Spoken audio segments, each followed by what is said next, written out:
Nvidia just announced their latest GPUs, and I want to talk about it. So before I dive into the 5090, let's talk about the 5070 for a little bit. Well, now with the Blackwell family, RTX 5070, 4090 performance at $549. Nvidia is claiming that the 5070 is equivalent to this 4090. It was so funny because when I was listening to this keynote, I was brushing my mouth, and when I heard that statement, I had to stop and really pay attention to what was happening, because I was just in shock, and I was also just like, wow, like, are you serious? Like, I dropped $1,600 and this 5070, that's the same thing as my 4090. And I was optimistic. I was like, okay, I mean, that's good. That's kind of what happens in the tech world, right? Like, everything just gets outdated super quick. But then as they progressed, they kind of mentioned that the caveat is that it's using the newest AI technology, which is DLSS 4. Impossible without artificial intelligence. So for any of you that have used the DLSS technology, you know that the response times take a hit because of it. So I'm already kind of predicting that the latency will still be there, but they are upgrading that too. So I really don't know what to expect. And this graphics card might just be like an amazing one to play like any RPG games and, you know, just really take advantage of that high frame rate. But as far as like competitive FPS games go, I think you're still probably better off either getting like a higher end card, maybe like the 5080, which actually went down $200 in price, which is the first time since I've been buying graphics cards since the 1080 Ti. And ever since then, the price has only gone up. So for them to drop $200 off their 5080, it gives me hope as a consumer. So yeah, I'm excited about the 5070, but it was just like shocking when I first heard that. Just for a little information about the difference between the 4070 and the 5070, it's the same RAM, but this time the 5070 and all the 50 series cards are getting a GDDR7. It also will be consuming 50 more watts. It's $50 cheaper than this current generation 4070. And also, all the 50 cards are getting DisplayPort 2.1 finally. So that's going to be awesome. There's not a lot of monitors to support this just yet, but this is a great way to future-proof. So it's a good time for us to be gamers again. So now let's talk about this 5090. It's $400 more right off the bat, and it sounds like everybody is really excited about this because we all thought that it was going to be over $2,000. We didn't want to say it, but we kind of thought that. So I'm glad they didn't increase the price like that much. It's still $400, and you could do a lot of things with $400, but I think comparing it to what we thought was going to happen, it's nice. So on top of that, the 5090 is going to be a 2-slot card. This is what a 3-slot card looks like. And this one, the Founders Edition, is already pretty slim and pretty short. So the fact that they're making it even thinner, and I don't know the dimensions of it yet, but if they can make it a little smaller, you know, that would be awesome.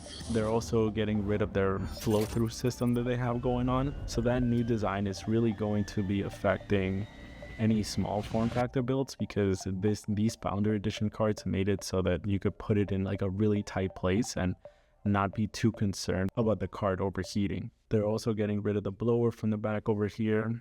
They're also having the power input be at an angle, and that will be nice because if you've ever built with one of these cards, like, this thing just protrudes so much, so them having it angled can give us a little more leeway with any small form factor builds. And just as far as like some comparisons go, the memory, it's going from 24 gigabytes of GDDR6 to 32 gigabytes of GDDR7. The TDP is getting increased pretty drastically from 450 watts to 575. And even though the 4090 isn't pulling 450 watts now, I'm just so curious how you're gonna make the card smaller and also make it pull more wattage potentially. So Nvidia is either doing some magic, or technology has just gone to a place where it can do this stuff. So I'm overall very excited. This is one thing that I kind of found. I was just looking at their website and I was looking at what performance is, since nobody has been able to really test this. I did see something here where if I scroll down, I was able to see that they are demonstrating DLSS 4. On the left-hand side, you see that it's without it and RTX on, you're getting 28 FPS. And then with it on and RTX on as well, you're getting 242 FPS. And this is the 5090 on 4K max settings using that new multi-frame generation model. And then I was like, oh, let me see this, because I remember seeing this for the 4090. And then when I was looking at the same thing with DLSS 3, I saw that with a 4090, you were getting 20 FPS compared to that 28 FPS, and 100 FPS with the DLSS 3 versus the 242. So I'm very curious to see if this generation is just like a huge leap in the AI advancement, and maybe those frame generations are actually like really good. They're also upgrading their reflex system, so that's the one that helps with the latency. So yeah, I'm very curious to see if Nvidia really did something kind of magical, and that the DLSS technology is actually up to a point where you don't really see the latency that much, but who knows? Just looking at what they have on their website, if it's just a FPS increase, I don't know what I'll be expecting. But I mean, granted, 8 FPS is kind of like 50% increase, so I think overall raw performance, we're looking at 50%. And yeah, the 5080 sounds overall really good. Maybe that one will be the direct competitor to the 4090. And with it being only 1,000, and that's funny saying only 1,000, but really, you know, $200 cheaper than the last generation.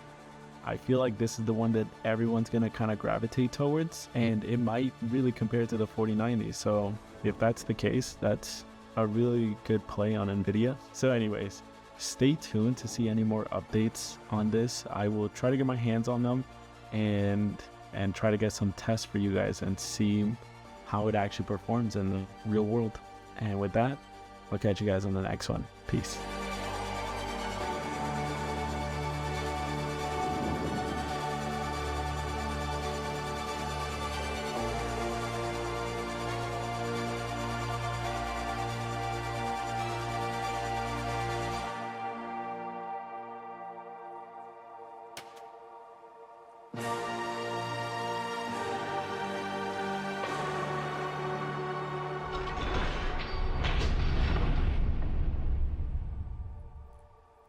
That was real-time computer graphics.